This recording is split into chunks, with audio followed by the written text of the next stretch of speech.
walang utang na loob! How dare you betray me! Madam, ano pong gagawin natin?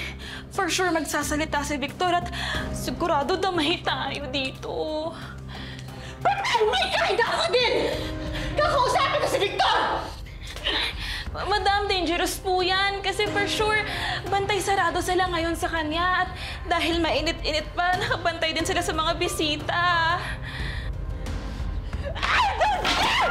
I don't care! Bayaran mo lahat ang pwedeng bayaran! Hindi pwede wala akong gawin! Opo.